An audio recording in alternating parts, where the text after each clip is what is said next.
O PAC não é apenas uma sequência de obras. O PAC, antes de cedo, ele é planejamento do Estado, que é o que a direita não admite, desde que ela não entre em crise.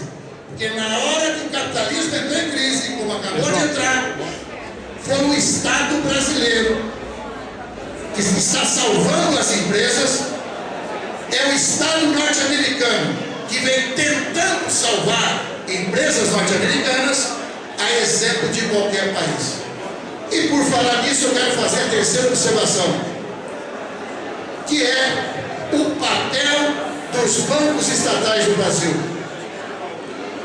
O governo brasileiro jogou mais de 100 bilhões no sistema financeiro privado. Eles seguraram dinheiro, mas não emprestaram. O spread bate recordes no Brasil com frequência ainda, que tenha caído mais recentemente por pressão do governo Lula. E eu quero então, combinando com o item anterior, dizer o seguinte: se não fosse o Banco do Brasil, se não fosse a Caixa Econômica Federal, se não fosse o BNDES, evidentemente que a crise no Brasil teria atingido proporções e o desemprego, portanto, seria tão maior que vem, digamos, para provar desnecessariamente, mais uma vez, de que nós estávamos certos. Portanto, quando nós partimos da análise de que vamos eleger a Dilma, não é porque seja fácil, não é porque é um discurso que nós fazemos para agradar a nós mesmos. É, acima de tudo, uma necessidade, porque é a continuidade de um projeto, como já foi aqui observado por companheiros, como é também uma nova oportunidade para nós, em praça pública, fazermos a defesa daquilo que entendemos ser e estamos provando que é melhor para o país, para a América Latina e numa nova relação internacional. Por uma razão muito simples. Qual é o nosso sonho? Qual é a nossa utopia? É porque aonde a gente governa, a gente faz com que a vida seja melhor para todos. Se vocês pedissem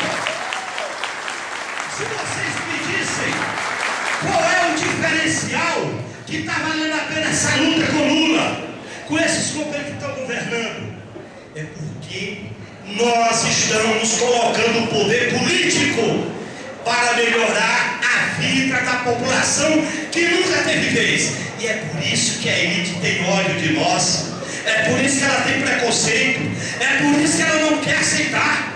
Um dia desse, eu encontrei um amigo meu que é anti-Lula e anti-PT, mas é vibrante do Obama. O Obama elogiou o Lula, eu disse: olha, meu, e agora? Ele disse: o negão começou a errar porque elogiou o Lula. É essa direita, pessoal. A gente não pode ter medo de preconceito, a gente não pode ter medo do enfrentamento. Se vem a primeira crítica e o petista se esconde, se vem a primeira pancada e o petista fica na defensiva, eles vão baixando a nossa cabeça. E vocês sabem o ditado do Nordeste, né? Muitos aqui é do Nordeste: quanto mais a gente baixa a cabeça, mais a gente fica frágil. Por isso, pessoal, eu acho que é muito importante esse movimento que nós estamos vivendo. Uma plenária como essa é pacto. Nós estamos celebrando aqui um pacto de unidade, um pacto de entrosamento. Nós estamos celebrando aqui uma responsabilidade. O PT não está mais na época de marcar posição. O PT não está mais na época de personalismo. O PT não está mais na época de fazer carreira desse ou daquele companheiro. O PT está na época de ganhar e de consolidar esse projeto que está mudando o Brasil. Por isso, companheiros, em nome da unidade desse partido, em homenagem a essa militância que nos ensina a cada dia, e eu aprendi na própria carne o que é a força dessa militância. Em alguns momentos até eu me iludi que uma manchete de jornal era mais importante do que a militância do PT. Mas eu aprendi na dor e no sofrimento que essa militância quem segura o tranco, porque ela sabe que isso é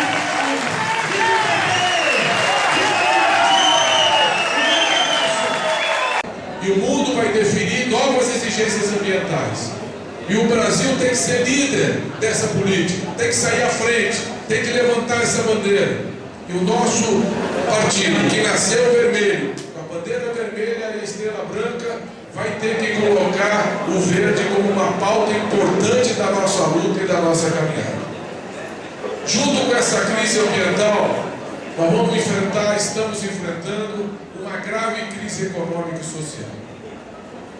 A mais grave crise econômica dos últimos 70 anos, pelo menos.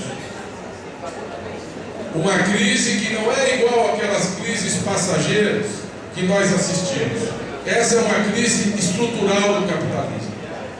É o fim de uma etapa. Novos paradigmas, novos caminhos, novas respostas terão que ser encontradas. Essa crise já demitiu mais de 30 milhões de trabalhadores. Só nos Estados Unidos, mais de 5 milhões e a cada mês 650 mil trabalhadores estão sendo demitidos na principal economia do mundo. A perspectiva da economia americana para esse ano é uma queda de menos 4% do PIB. Na Europa, menos 4% do PIB.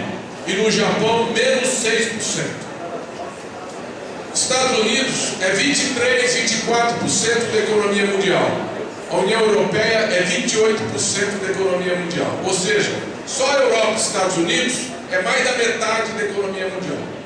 O Japão é mais 10%. Nós somos 2%.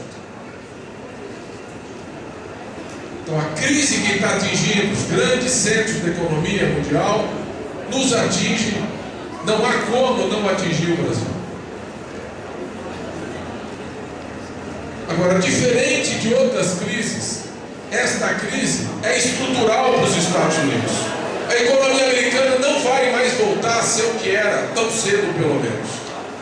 Era uma economia que vivia do consumo desenfreado e do endividamento. E isso era alimentado por uma especulação financeira que não tinha regra, não tinha controle, não tinha prudência e não tinha transparência. Bancos que quebraram, como aquele Lehman Brothers, ele tinha, para cada dólar que eles tinham, eles emprestaram 35 dólares. E na hora que as famílias foram retirar o dinheiro, 34 ficaram na fila para cada dólar que era emprestado.